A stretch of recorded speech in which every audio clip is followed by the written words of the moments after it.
कोयटा शहर के हदूद से निकलने तक महाबीर खामोशी से सफ़र को एंजॉय करता रहा। ज़्यादा से ज़्यादा कभी उस रास्ते से मुतालिक कोई तबसरा करता तो कभी जमरूश की तारीफ कर देता। मस्तूम का हाईवे क्रॉस करने के बाद उसे तजस्सुस हुआ। वह इश्तियाक से गर्दन मोड़कर साथ बैठी जमरूश को देखने लगा। जुमर, हम कहाँ जा रहे हैं? अपनी हैरानगी मजीद छुपा ना सका। खजदार उससे फौरन जवाब दिया। जवाब में एतमाद था, खुद मुख्तारी थी, हाकमाना अदा थी। मैं ना जाना चाहूँ तो? वो डायरेक्ट इनकार करके अपनी महबूबा का दिल नहीं तोड़ना चाहता था। वो तोड़ सकता ही नहीं था। मैं जाना चाहती हूँ, मेरा मैका है वहाँ, मेरे लोग हैं वहाँ। जमरोश ने तरकी बतरकी जवाब दिया। यूशा भी है वहाँ। उसकी आवाज़ में कर्ब दर आया। नहीं है, वो अब तक इस्लामाबाद नहीं। उसने घूम कर रुख महाबीर की जानिब करते रसानियत से आइब्रो उठाए कहा।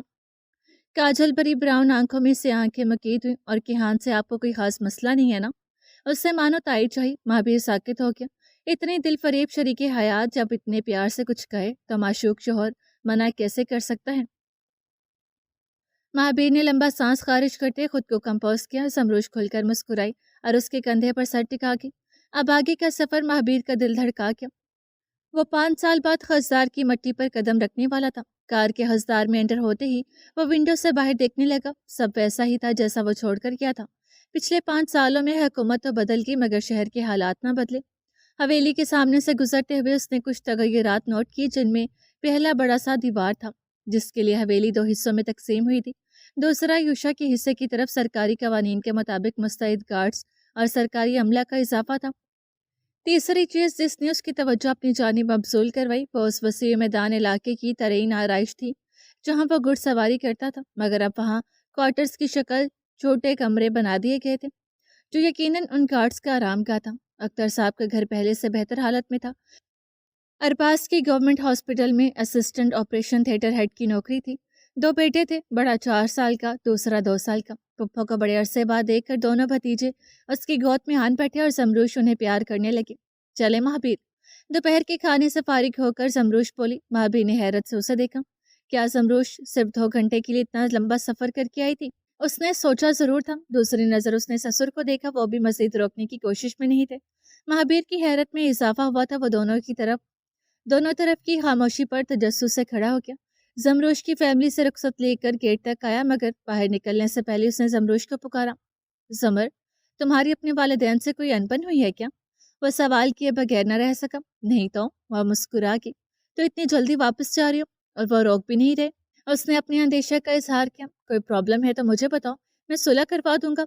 उसने मजीद इजाफा किया। हाँ महाबीर, ऐसा कुछ नहीं है, हम खासदार में ही कहीं और जा रहे हैं। जमरोश ने उसकी गलतफहमी दूर की। कहाँ? आज उसके कदम कदम पर हैरान होने का दिन था। सरप्राइज है। जमरोश उसके बाजू में हाथ हमाल करके उसे साथ लिए बाहर निकल गई। जमर ने ड्राइवर से कुछ न कहा और कार की अगली सीट पर जा बैठी। महाबीर समझ गया कि ये सब पहले से प्लान किया हुआ सरप्राइज है। कार में सवार होकर वह मसरूर होते जुमर को देखने लगा तो वह मुश्किल अपनी मुस्कुराहट छुपाने की कोशिश करती थी। क्या देख रहे हो? वह उसकी नजरों से शर्माने लगी। ऐसे ही। उसने शानी उचकाई। शौहर हूँ, देख सकता हूँ। उसने रोमानवी अंदाज में इजाफा किया। समरोश अभी भी सुबह जैसी फ्रेश और खुशबाश नजर आ रही थी और उसे यूं देखते महाबीर बार बार बहक रहा था। उसके जवाब पर सुमर के गालों की सुर्खी बड़ी थी। उसने हाथ बढ़ाते महाबीर के गाल को दबाते उसका रुख सामने किया। महाबीर मुतबस्सम हुआ। अब उसे मुसाफत खत्म होने का इंतजार था और जब खत्म हुआ तो वह हैरान रह गया। गाड़ी डेरे के सामने रुकी थी। टेंट लगाकर साय का इंतजाम किया गया था और गांव वाले उन दोनों के मुंतजिर बैठे थे। महाबीर को आते देखकर सब खुशी से उछल पड़े। फिजा में खुशी के नारे बुलंद हुए। जमरोश और महाबीर उनके बीच से गुजर कर रूबरू टेबल के पास आए। महाबीर उनाम और गरीब आवाम की खुशी देखकर महसूस हुआ। आपकी जीत में जितना हम शामिल हैं उतना ही ये लोग भी हकदार हैं। आज हम उनके साथ सेलिब्रेट करेंगे।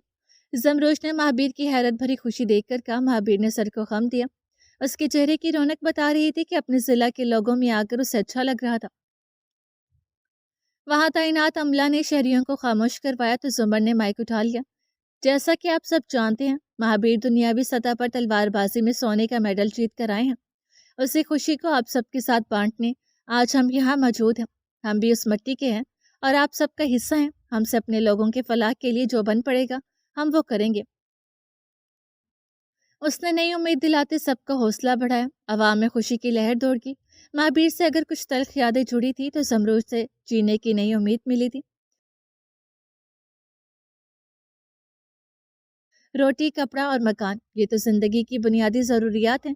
اس کے ساتھ ساتھ ہم ایک ادارہ بنائیں گے جہاں مہابیر جیسے اسپیشلی ایبل بچوں اور بچیوں کو ٹرین کریں گے، اس نے اعلانیہ صورت کہا۔ مہابیر نے بھی اختیار اسے دیکھا تھا، کوئی اتنے نیک خواہشات رکھنے کے قابل بھی ہو سکتے ہیں، اس نے سوچا ضرور تھا۔ اس اعلان پر عوام جوش میں آتے تالیاں بجا کر اسے سراہنے لگی۔ اب آپ ایک ایک کر کے اپنے مسائل میرے ٹیم کو لکھوائیں، میں ان پر ضرور غور کروں گی اور حل کرنے کی کوشش بھی کروں گی۔ اس نے آخری فقرات کہہ کر مائک واپس ڈیرے کے مینیجر کو دیا۔ زمروش بات مکمل کر کے مہابیر کی سمت مڑی، وہ اسی خوشی سے اسے دیکھ رہا تھا۔ کیسا لگا سرپرائز؟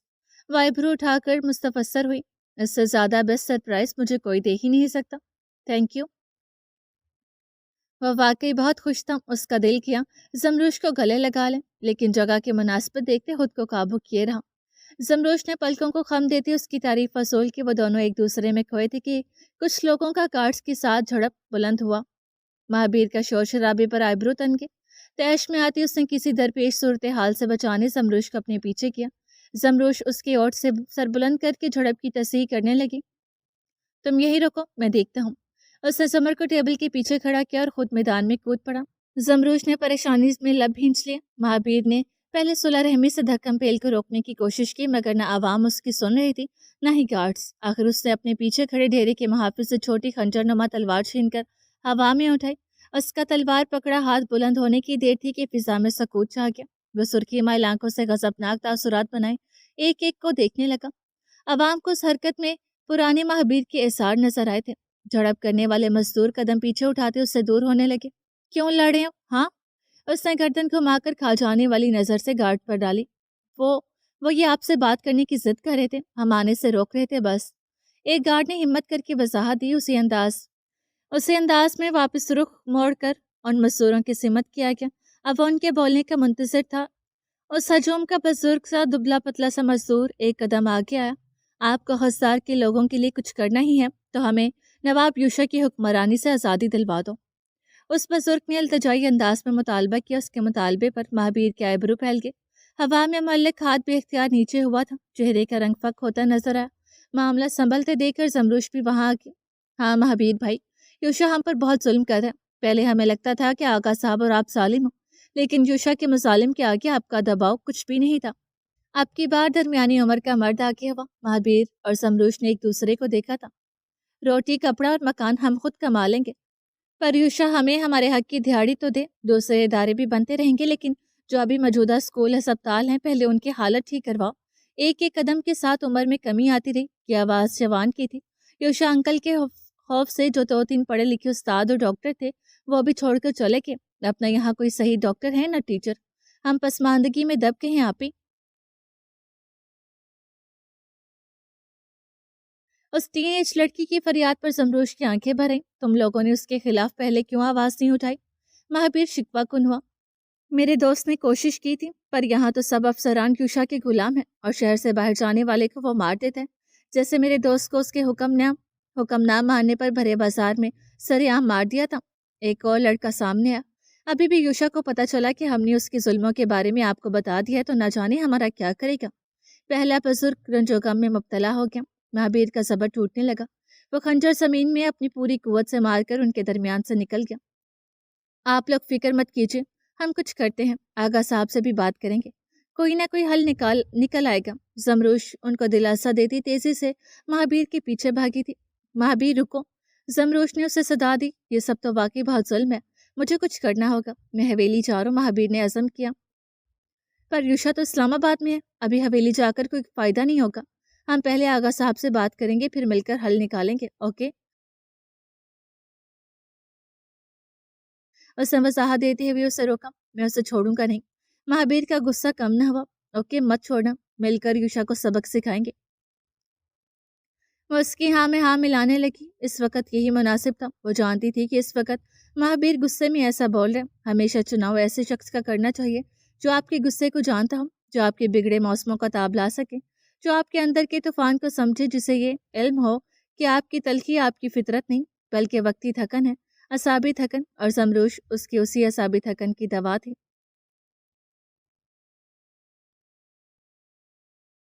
زمروش نے اس رات وہیں ٹھہرنے کا پلان بنایا تھا، لیکن ڈیرے میں ہوئے حادثے سے महाबीर खासा परेशान हो गया और उसी रात वापस लौटने का इरादा किया। जमरोश उस हालत में जिद करके उसकी तबीयत मजीद नहीं बिगाड़ना चाहती थी, इसलिए वापसी के लिए राजी होगी। उन दोनों की रजा को मद्देनजर रखते हुए अख्तर साहब भी मान गए थे। दूसरी तरफ मगरिब की नमाज अदा करके बहादुर काका, शामिर साहब और अम्मा बेगम की नज़रों से बचते घर के वस्ती हिस्से में किसी को कॉल मिलाने लगे। उसे महाबीर बाबा से दूर रखो, ध्यान रहे गलती से भी वो महाबीर बाबा और सुमर बीबी के सामने ना आए। बहादुर खान अपने मोबाइल पर सरगोशी के अंदाज में अपनी बेगम को हिदायत दे रहा था। कॉल पर मौजूद उसकी बेगम हामी भट्टी सुनाई दी और साहिर को भी समझा देना कि वो बीबी के सामने उसका जिक्र न करें। एक और हिदायत दी कि शाम के उस पहर लॉन के कोने में छुपकर मुंह के आगे हाथ रखकर कॉल पर बात करते बहादुर काका को किसी हट्टे कट्टे दमदार साये ने घेर लिया। वो खौफ व हरास में आकर कामता हुआ पीछे मुड़ा। उसकी चीख हलक में दम तोड़ गई, आंखें बाहर निकल आई थी और दिल सीना चीर कर निकलने को था। बहादुर, और बहादुर कहाँ गया? कॉल पर मौजूद उसकी बेगम की आवाज़ पर वो हवासों में वापस लौटा। कामते हाथ से उसने कॉल काटी। नवाब शामिर ईसानी तंतासुरात बनाए उसके सर पर मौजूद थे। ऐसे छुप कर किससे बात कर रहे हो बहादुर? शामिर साहब ने अपना मजबूत हाथ उसके कंधे पर रखकर बादशाही का एहसास दिलाया। जी जी बेगम से। बहादुर खान हकला गया। क्यों तो वह वफादार था, खासकर महाबीर के मामले में, इसलिए झूठ बोलते हुए घबरा रहा था। उसे समझ न आया कि शामिर साहब से मुनस्सा को अपने घर पनाह देने वाली बात कैसे शेयर करें। हाँ तो बेगम से बात करना कोई जुर्म थोड़ी है। मैंने तो कहा था समरूश को तुम्हें साथ ले जाए, अपनी बीवी बच्चों से मिल लोगे, लेकिन वो हमारी खातिर इनकारी हुई। शामिर साहब उसके गर्दन के गिर्द बाजो हमाल करके लॉन में चलने लगे। उनकी पैरवी करते बहादुर खान को भी कदम बढ़ाने पड़े। खैर ईद आ रही है ना, ईद पर गांव चले जाना। दूसरा राह हल तजवीज़ करते आगा साहब का मिजाज नॉर्मल हो गया था।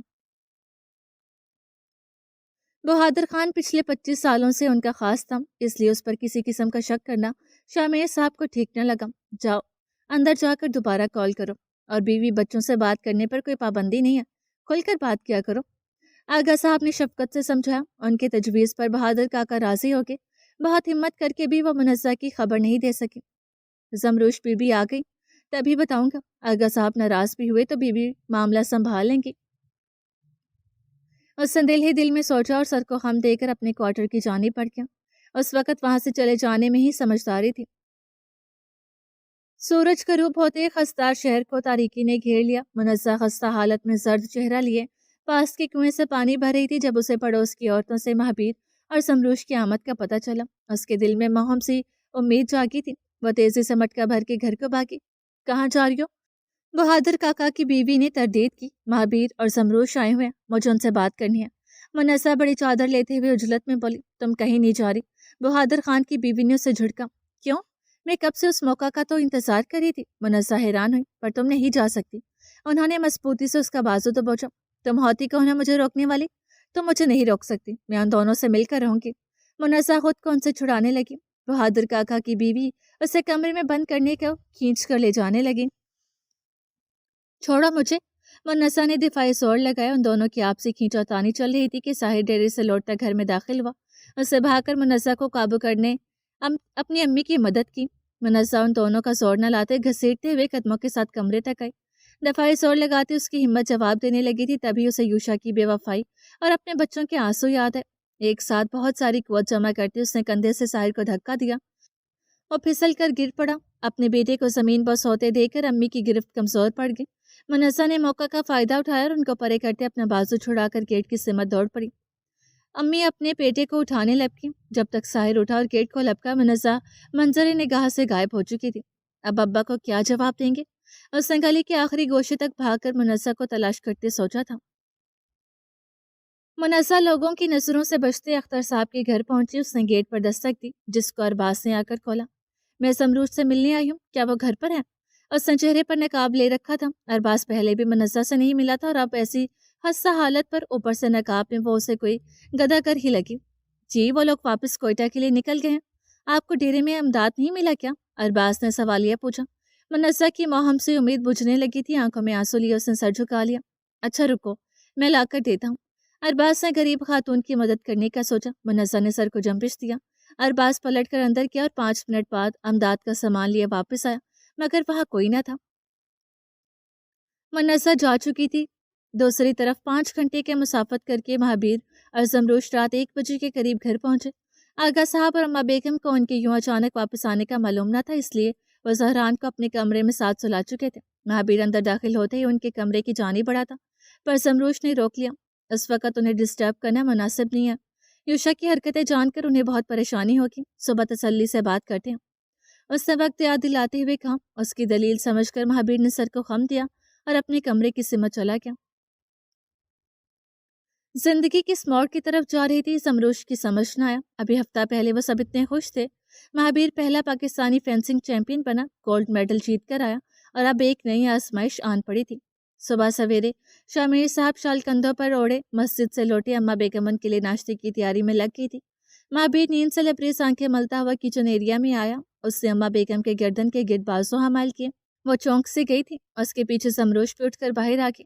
مہابیر، تم لوگ کب آئے؟ کیسا رہا خضدار کا سفر؟ آغا صاحب نے ڈائننگ ٹیبل پر بیٹھتے ہوئے اسے پکارا۔ کل رات کو ہی آ گئے تھے، خضدار میں دل نہیں لگ رہا تھا۔ مہابیر گھوم کر کچن سے باہر آیا اور ان کے سائڈ پر آ کر بیٹھ گیا۔ آغا صاحب نے غور سے اسے دیکھا۔ وہ کچھ بجھا ہوا لگ رہا تھا۔ وہی دھکم پیل، وہی پسماندگی، وہی لاچاری اور بے بسی۔ اتنے سالوں میں بھی کچھ نہیں بدلا، بلکہ غربت اور بڑھ گئی ہے۔ مہابیر کوہنیاں ٹیبل پر ٹکائے سامنے دے کر وہاں کی کیفیت بیان کرتا رہا۔ یہ سب اکیلے ٹھیک نہیں ہوتا۔ عوام کے ساتھ حکومت کو مخلص ہونا پڑتا ہے، اپنے خزانوں کو بھرنے کے بجائے عوام کی بہتری کے لیے خرچ کرنا پڑتا ہے، پر ہمارے صوبے میں بدقسمتی سے کوئی مخلص سیاستدان پیدا نہیں ہوا۔ شامیر صاحب نے موبائل پر خبریں دیکھتے تبصرہ کیا۔ ان کے جواب پر مہابیر لب بھینچ کر خاموش ہو گیا۔ اسے لمبی سانس بھری تھی۔ اسی اثنا زہران دادا کے کمرے سے چھوٹے قدم لیتے باہر آیا۔ مہابیر نے پلکیں اٹھا کر اسے دیکھا تھا۔ اس کے دل میں نہ جانے کیسی آس جگی تھی۔ زہران ماما کو دیکھ کر خوشی سے اچھل پڑا۔ وہ بھاگ کر کچن ایریا کے پاس آیا۔ زمروش نے جھک کر اسے گود میں اٹھایا اور پیار کرنے لگی۔ ان دونوں کو دیکھتے ہوئے مہابیر نے اپنے خیال محو کیے۔ اس راہ پر قربانیوں کے علاوہ کچھ نہ تھا۔ ناشتے کے دوران خاموشی رہی، ایسی خاموشی جسے محض وال کلاک کی ٹک ٹک توڑ رہی تھی۔ تبھی مین گیٹ پر زوردار دستک ہوئی۔ سب چونک گئے۔ مہابیر اور زمروش میں تشویش بھری نظروں کا تبادلہ ہوا۔ دوسری اور تیسری دستک پر بہادر کاکا نے گیٹ کھولا۔ جب اگلے 2 منٹ تک کسی کی کوئی خبر نہ آئی تو وہ سب اٹھ کر پورچ تک آئے۔ گیٹ پر کھڑی خاتون کو دیکھ کر ریحسانی فیملی کے افراد ٹھٹکے۔ اول تو یوشا کے حرکات سے اور پھر ماضی کی تلخ یادیں ذہن پر چھاتے مہابیر کو تیش آ گیا۔ تم کیا کر رہی ہو یہاں؟ مہابیر گیٹ پر آئے۔ بہادر کاکا اور منزہ میں زبانی کلامی چل رہی تھی۔ جب مہابیر کاکا کو پرے کرتے خود منزہ کے سامنے آیا۔ مہابیر، یوشا نے مجھے گھر سے نکال دیا، میرے باپ نے بھی پناہ دینے سے انکار کر دیا، میرے پاس کوئی ٹھکانہ نہیں ہے، مدد کرو۔ وہ مہابیر کے آگے روتے ہوئے فریاد کرنے لگی۔ ہم حویلی سے اور اس کے مکینوں سے بہت پہلے ناطہ توڑ چکے ہیں، چلی جاؤ یہاں سے۔ وہ بگڑے تاثرات سے کہتا گیٹ بند کرنے لگا۔ ایسا مت کرو، میں کہاں جاؤں گی؟ منزہ کی چیخ و پکار بلند ہوگی۔ وہ گیٹ پر زور دیتی اسے بند ہونے سے روکنے لگی۔ آغا صاحب اور اما بیگم سمیت زمروش بھی پوش میں آ گئے تھے۔ زہران وہاں کے شور سے ڈر کر زمروش کے بازوں میں چھپ گیا تھا۔ ہمیں کیا، تم کہیں بھی جاؤ، مہابیر نے گراتے ہوئے آنکھیں دکھائی۔ منزہ سہم سے گئی۔ سبھی اس کی نظر عقب میں کھڑے گھر کے افراد پر پڑی۔ آغا صاحب، اما بیگم، پلیز کچھ کریں، سمجھائیں مہابیر کو۔ منزہ ہمت کر کے گیٹ کو دھکیل کر اندر آئی اور ان دونوں کے پیروں میں گر پڑی۔ آغا صاحب اور اما بیگم بے تاثر کھڑے تھے۔ ان پر کوئی اثر نہ ہوا تو منزہ کا رخ زمروش کی جانب کیا۔ زمروش، تم تو میرا درد سمجھ سکتی ہو نا؟ شوہر گھر سے نکال دے، بچے چھین لے تو عورت پر کیا گزرے گی؟ آنسو زاروں قطار جاری تھے۔ زمروش پیچھے ہو گیا۔ اسے یوں منزہ کا اپنے قدموں میں گرنا اچھا نہیں لگا۔ تمہیں ایک بات سمجھ نہیں آئی کاکا؟ نکالو اس عورت کو۔ مہابیر تیش میں آتے گھوم کر اس جانب آیا۔ خود منزہ کو ہاتھ لگانے کے بجائے اس نے بہادر کاکا کو حکم دیا۔ وہ اپنے مالک کا حکم بجا لاتے منزہ کو بازو سے پکڑ کر اٹھانے لگے۔ زمروش، تم بھی ماں ہو، سوچو، ایک پل بچہ نہ ملے تو کیا گزرتی ہے۔ میں نے اپنے بچوں کو 6 مہینے سے نہیں دیکھا، رحم کرو میری حالت پر۔ وہ پیچھے قدم اٹھاتے بولی تھی۔ اسے یوں بکھرے حال میں دیکھ کر زمروش کا واقعی دل بھرایا۔ 1 منٹ کاکا، اس نے بہادر کاکا کو روکا۔ مہابیر نے حیرت سے اسے دیکھا۔ بھابھی اندر آئیے، اس نے نرمی سے کہتے اس کے کندھے کے گرد بازو حمال کیے۔ سمر، مہابیر گرایا۔ مہابیر، اندر تسلی سے بیٹھ کر بات کرتے ہیں، اس طرح لڑ کر مسئلے کا حل نہیں ہوگا۔ اس نے اندر جاتے ہوئے گردن گھما کر مہابیر کو دیکھا۔ مہابیر کچھ کہتا اس سے پہلے وہ منزہ کے ساتھ لاؤنج کی جانب بڑھ چکی تھی۔ مہابیر نے آغا صاحب کو گلامند نظر سے دیکھا۔ اسے سمجھا بجھا کر واپس بھیج دیں گے، زور زبردستی سے واقعی کوئی حل نہیں نکلنے کا۔ आगा साहब ने उसके शिकवा को नजरों के जवाब में कहा। महाबीर सर झटक कर गेट से बाहर निकल गया। उस वक्त उसे हालात तस्लीम करने में वक्त दरकार था। दूसरी तरफ समरोश और मुनज़्ज़ा उसके बेडरूम में बेड पर साथ साथ बैठी थी। मुनज़्ज़ा गमराजी करती रही और वो खामोशी से सुनती रही। कैसे यूशा दूसरी शादी करके ज़ेबा को ले आए और कैसे ज़ेबा अपनी चालबाजी से उन्हें उसके खिलाफ कर गई और कैसे बच्चों के सामने उसे घर से निकाला गया। मैंने जो कुछ किया था उसका बदला ऐसे मिला। शौहर घर से निकाल दे तो औरत के पास उसके बाप के सहारे का आसरा होता है, पर मुझे अपने बाप ने भी धुतकार दिया। बाप जब सर पर से हाथ उठा ले तो औरत मुकम्मल तौर पर बेसहारा हो जाती है। मुनज़्ज़ा खला में देखते ट्रांस की कैफियत में गोया रही। हर मुश्किल के साथ आसानी है, हमें अल्लाह के दर से ना उम्मीद नहीं होना चाहिए। उसकी सारी दास्तान सुनने के बाद जमरूश दिलासा देने लगी। आका साहब और महाबीर भी मुझे यहाँ से निकाल देंगे, वो भी नहीं अपनाएंगे। मैं हूँ ही इतनी बुरी। वो चेहरा हाथों में छुपाकर फिर से रो पड़ी। सच्ची तौबा करने पर तो अल्लाह की पाक साथ भी माफ़ कर देती है। फिर हम इंसान क्या चीज़ है? मैं बात करूंगी उनसे, सब ठीक हो जाएगा। जमर नरमी से उसका कंधा थपथपा कर बोली। मुनज़्ज़ा ने अफसुर्दगी से उसे देखा था। उसे अपने किए पर एक मर्तबा फिर से शर्मिंदगी हुई थी। जमरूश वाकई बहुत अच्छी थी। उसे आज एहसास हुआ अमाले सौलिया हर बुराई को नेकी में बदलने की ताकत रखते हैं। इंसान से जितना हो सके दरगुजर नेकी खुश अहलाकी का दामन थामे रहना चाहिए।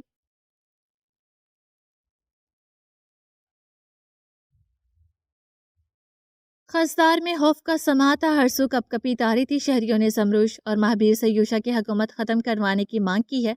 यह खबर यूशा से ज्यादा देर छुपी न रह सकी। इस्लामाबाद से लौटते ही वो शहरियों पर बरस पड़ा। डेरे के मैदान में लोगों के मजमुआ माबेन वो उस बूढ़े मजदूर को बुरी तरह मार रहा था। किसी में यूशा को रोकने की हिम्मत नहीं हो सकी। मेरे खिलाफ शिकायत करोगे, मेरी हुकूमत गिराओगे? उस पागल के एक मेडल जीतने से इतनी हिम्मत आ गई तुम लोगों में? वो हंटर बरसाता जुमले कसने लगा। बूढ़ा मजदूर लहूलुहान हो चुका था, मगर यूशा को रहम ना आया। वो रोता बिलखता हाथ जोड़े जमीन पोस रहा और यूशा जुनून की हद में आकर हंटर मारता रहा। जब वो दर्द और तकलीफ की शिद्दत से बेहोश हुआ तो यूशा ने हाथ रोक लिया। अच्छे से देख लो, जो भी मेरे खिलाफ आवाज उठाएगा उसका यही अंजाम होगा। वो एलानिया सूरत बुलंद आवाज में गुर्राया। एक हकारत भरी नजर उस मजदूर पर और फिर मजमुआ पर डालकर लंबे ढक बढ़ता चल पड़ा। बेसुध पड़े मजदूर ने खुलती बंद होती अश्कबार आंखों से आसमान की जानिब देखा था। दिल से गैब मदद की फरियाद निकली थी। खसदार की बनिस्बत कोयटा के हालात हमवार थे। मुनज़्ज़ब खामोश हो चुकी थी। समरूश उसके लिए नाश्ता बनाकर साथ बैठी राही हाल की सोच में गुम रही। सोहरान नई मेहमान के आने से कदरे झुंझला गया था, इसलिए बहादुर काका उसे बाहर लेके आगा साहब और अम्मा बेगम सवालिया नजरों से पहले एक दूसरे को देखते, फिर समरूश को। दिन चढ़ने तक यही कश्मकश रही। सूरज सवानेजे पर पहुंच चुका था। जब महाबीर घर लौटा, लॉन्च में कदम रखते ही उसकी नजर मुनज़्ज़ा पर पड़ी। आपने कहा आप उसे भेज देंगे? वह जमरूश को नजरअंदाज करके आगा साहब से गिलामत हुआ। उसके गुराने पर सब ठटक कर अपनी जगह से खड़े हो गए। महाबीर वो आगा साहब समझाती, इससे पहले जुमर ने उनकी बात काट दी। भाभी यहीं रहेंगी हमारे साथ। जमरोश ने हतमी फैसला सुनाया। एक पल को महाबीर जामद हो गया। उसे अपने कानों सुने पर यकीन न आया। जमरोश, तुम्हें पता है तुम क्या कह रही हो? यह सवाल अम्मा बेगम की जानिब से हुआ। जी अम्मा बेगम, मैंने बहुत सोच समझ कर ये फैसला किया। जमरोश ने इत्मीनान दिलाया।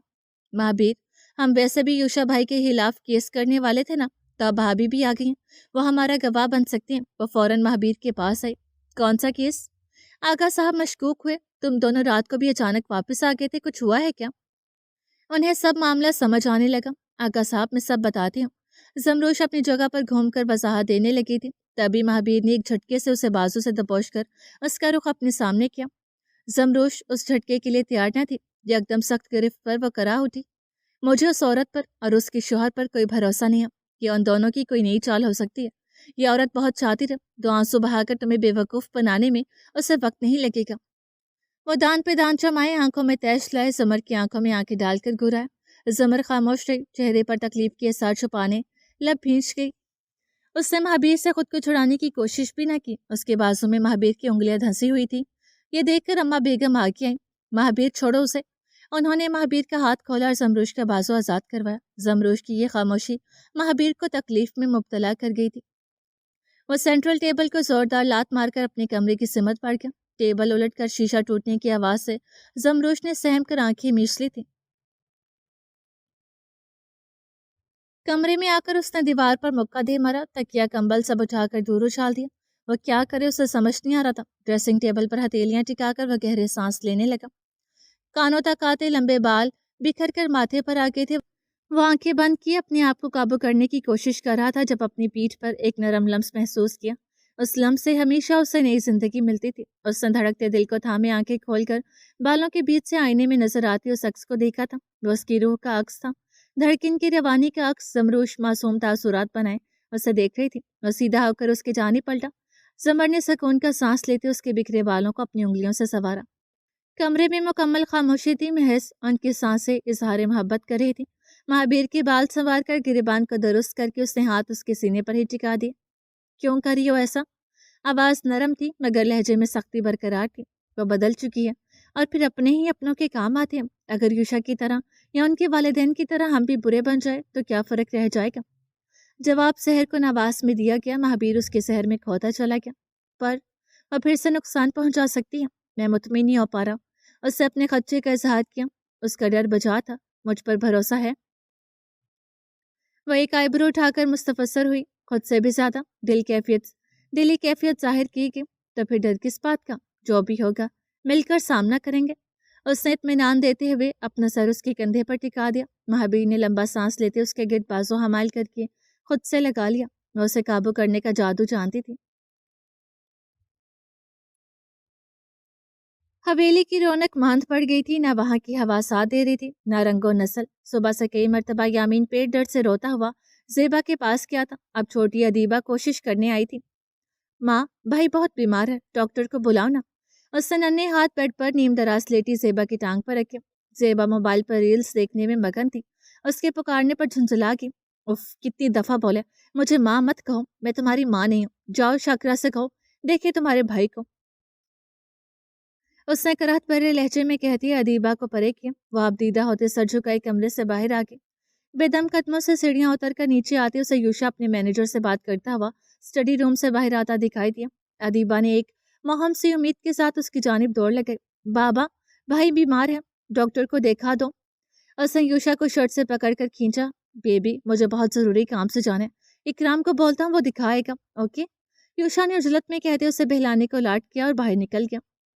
جب سے منسا گئی تھی وہ دونوں بچے گھر کے ملازمین کے ذمے آ گئے تھے۔ ادیبہ کا دل ٹوٹ گیا۔ وہ اپنے ننھے ہاتھوں سے اشکبار آنکھیں رگڑتے واپس اپنے اور یامین کے کمرے میں چلے گئی۔ دوسری طرف مہابیر اور زمروش شام تک ہزدار میں ہوئے واقعات آغا صاحب کی گوش گزار چکے تھے۔ اب ان کا مطالبہ اسے سیاست سے ہٹانے کا تھا۔ اتنا آسان نہیں ہے۔ اسے زیبا سے شادی کر کے مستون کو بھی اپنے حلقے میں شامل کر لیا۔ اب دونوں قصبے کی عوام کو ایکجٹ ہو کر اس کے خلاف گواہی دینی ہوگی۔ آغا صاحب اپنی سیاسی تجربات کے پیش نظر گویا ہوئے۔ ٹھیک ہے، تو پہلے ڈومیسٹک وائلنس کا کیس کرتے ہیں۔ بھابھی پہلے اپنے حقوق حاصل کر لیں، بچوں کا فیصلہ ہو جائے پھر ان کے حکومت کے بارے میں سوچیں گے۔ زمروش نے دوسرا راستہ اختیار کرنے کا مشورہ دیا۔ ہو سکتا ہے۔ آغا صاحب رضامند ہوئے۔ منزہ کمرے میں آ کر بہت پریشان تھی۔ بھابھی، زمروش اس کے پیچھے آئی تھی۔ زمروش، مجھے بہت ڈر لگ رہا ہے، پتہ نہیں یہ سب کیسے ہوگا۔ وہ دائیں سے بائیں چکر لگاتے متفکر ہی۔ مشکل ہے پر ناممکن نہیں، اور سب سے زیادہ آپ کو پر ہمت رہنا ہوگا۔ یوشا آپ کو کیس واپس لینے کے لیے ڈرائیں گے، دھمکائیں گے، بچوں کے نام پر بلیک میل بھی کریں گے، لیکن آپ کو ڈٹے رہنا ہے۔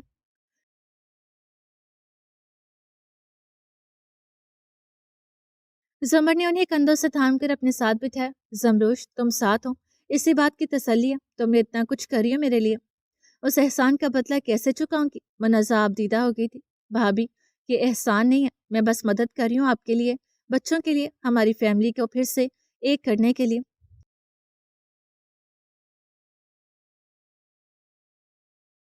زمر نے اپنائیت سے اسے گلے لگا لیا۔ دعا ہے سب اچھے سے ہوں۔ اس نے خود کو تسلی دی۔ انشاءاللہ سب اچھا ہوگا، جیت سچائی کی ہوگی۔ زمر نے پختہ یقین دلایا۔ خوف سے نجات کا ایک ہی راستہ ہے کہ اس کا سامنا کیا جائے۔ اسے چھپا لینے سے وقتی تکلیف تو ٹل سکتی ہے، لیکن ابدی عذاب نہیں۔ ابدی آزادی کے لیے اس ڈر کی سلاخوں کو سر کرنا ہوتا ہے۔ اس نے اس انداز میں سمجھایا کہ مزید خوف کی گنجائش نہ رہی۔